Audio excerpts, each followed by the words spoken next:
Hey everybody, welcome back to 30 Days Until Done. I'm John Branningham and we're working through Earth, Air, Fire, and Wind, or Earth, Air, Fire, Water month, and this is our last week and we're doing air. And what are we going to write about the air? Well, we're talking about Earth and how it's there's something to it static. Air is not static, it's going to be different.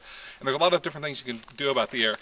And so today, I'm from Southern California, which means there are a lot of Santa Ana winds. And if you're not from Southern California, you might not know what a Santa Ana wind is, so maybe you've heard reference to it. It's a really, really hard wind that comes in, and it's all at once.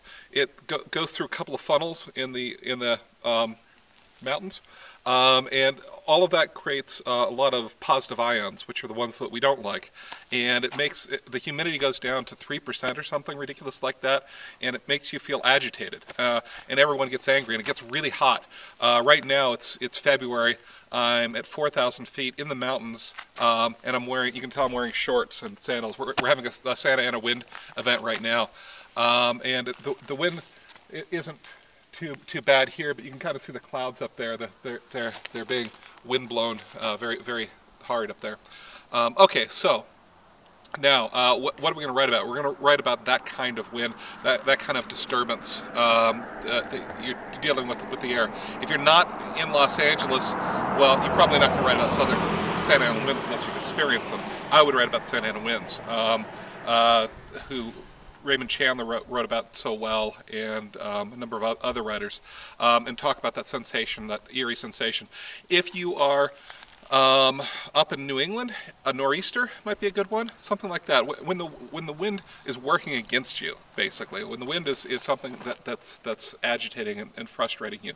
I know that a lot of areas have what's called lake effect, and it's the wind's coming off the lake makes it much colder in those areas. Like Buffalo will get that, and they get 6-10 feet of snow sometimes. Not at once, I think. Maybe, I don't know. I've never lived there. Okay, so anyway, when you're done with this, post down below, and what would I do if I were going to do this? If I were going to write about this, I'd write about the Santa Ana winds, and I'd write about, one year it was Santa Ana wind on Christmas, and I got my bike for the first time, and Christmas bike, best thing ever.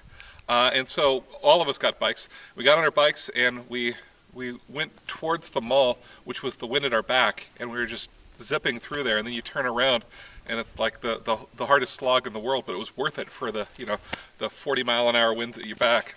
Okay, so when you're done with that, post down below, and I'll see you tomorrow on 30 Days Until Done.